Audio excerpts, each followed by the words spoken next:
É mais fácil liderar a gente ou liderar os outros, hein? Porque... É mais fácil liderar os outros, né? Olha pra você ver. É mais fácil liderar os outros. Porque a gente muitas vezes não para pensar, até para se conhecer. A gente conhece muito bem os outros, sabe falar muito bem sobre os outros, mas muitas vezes a gente não sabe falar as mesmas características sobre nós mesmos. Uau! Explica pra gente o que seria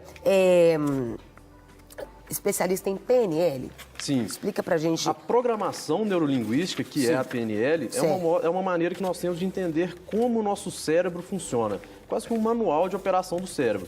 Então, se eu conheço como o meu cérebro funciona, fica muito mais fácil, então, me conhecer também. As minhas atitudes, os meus valores, tudo isso. Então, a PNL, ela faz essa conexão entre o cérebro e também o nosso corpo, através da linguagem, seja a linguagem corporal ou seja mesmo a linguagem verbal, que é a que a gente usa mais. Na verdade, a gente vai se descobrindo todo dia? Chega uma hora que a gente consegue descobrir tudo ou não? Acho que a gente vai viver um eterno conhecimento dia a dia da gente mesmo. A gente acaba sendo surpreendido por nós mesmos. Sim, a gente está em constante mudança porque a gente sofre influências externas o tempo todo.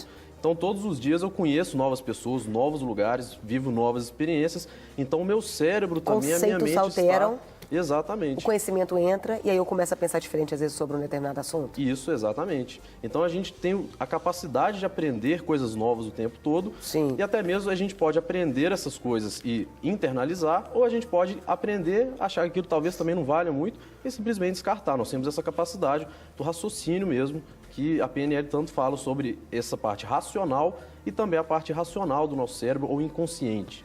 Você considera que hoje as pessoas, elas não se conhecem porque às vezes elas têm medo de se conhecer?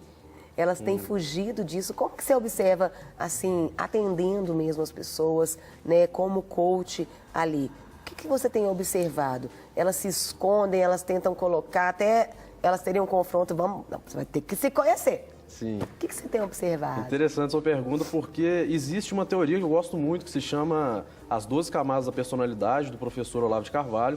E ele fala que a cada momento nós estamos vivendo um centro motivador na nossa vida.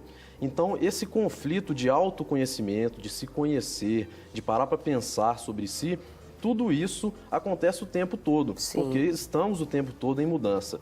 Então, voltando aí à sua pergunta, então, quando a gente para pensar, quando eu atendo, por exemplo, os meus coaches, mesmo que passe daqui 2, 3 anos, já mudou muito a cabeça da pessoa, mudaram os seus conceitos, as suas crenças, muitas vezes até mesmo valores, e a pessoa está se definindo de maneira diferente, então ela quer buscar coisas diferentes. E a gente entra justamente para ajudar nisso, para saber organizar, então, hoje fala-se tanto de organizar as nossas metas, vamos ver as nossas metas, mas a gente tem um processo anterior a esse, que é o autoconhecimento, entender o que você realmente é, o que você realmente busca. Entendi. Esse é o grande desafio. Vamos falar então sobre como adquirir aí a autoliderança. A primeira característica fala, faça a sua lista de valores. Isso. Explica pra gente, Rafael. Olha só. A gente tem geralmente quando a gente fala de liderança, autoliderança ou auto-coaching, que é a palavra que está na moda também, a gente acaba começando pelas metas. Então, e aí, quais são suas metas, onde você quer chegar, o que você quer fazer? Mas eu acredito muito que existe nesse modelo V2, que são de valores e vocações, que eu apresentei, eu acredito que existe um momento anterior às metas, que é de você parar para pensar e conhecer a si mesmo e dizer quais são os meus valores, que é o que a gente falou, que é o que a gente falou mais cedo. Então, o quê? Justiça, amor ao próximo, coragem, empatia. Então, eu preciso entender primeiro quais são os meus valores, porque a partir daí eu vou entender se as minhas metas lá na frente, que a gente vai falar sobre elas, se as metas estão congruentes ou não também com os meus valores. Porque quando existe um conflito entre os nossos valores e o que nós estamos fazendo, seja no trabalho, seja na vida pessoal, inconscientemente a gente acaba boicotando aquele processo. E aí é por isso que às vezes nada está dando certo no trabalho, porque talvez você esteja indo contra um valor, por exemplo, ou contra a sua vocação também. Entendi. E se a pessoa não tiver isso muito claro, ela frustra, não caminha e as coisas vão parando e as coisas não fluem, né? Exatamente. E aí as pessoas e ela traz aquilo para ela, ao invés dela ter parado e pensar. Isso, e ela se sente travada, se sente parada. A gente fala que existem 3 reações instintivas no nosso cérebro, que é atacar, congelar ou fugir. Então, quando uma pessoa simplesmente larga um emprego, ou ela começa a xingar, fala que o problema é o chefe, fala, meu chefe, começa a atacar alguém, ou simplesmente chega em um lugar e não consegue se desenvolver, congelar, é porque está havendo um conflito interno na mente dela que precisa ser resolvido. E a gente pode começar resolvendo, por exemplo, seguindo esse modelo que a gente vai conversar. Olha, interessante. Aqui tem uma outra, né, vai passar na tela agora, como adquirir essa alta liderança. O outro ponto é, encontre a sua vocação. Isso. Encontre a sua vocação pode parecer algo muito complicado. Mas por que eu peço para que as pessoas façam uma lista, então, dos seus valores? Sim. Quando você faz uma lista de valores, faz a sua lista num papel e deixa ela lá separada. Vamos pensar agora sobre a vocação. Certo. Eu gosto muito de um conceito que o próprio professor Olavo também fala de vocação, que é o seguinte. Muitas vezes a gente pensa que a vocação é aquilo que eu gosto de fazer e que eu faço por amor. É aquilo que eu mais gosto de fazer.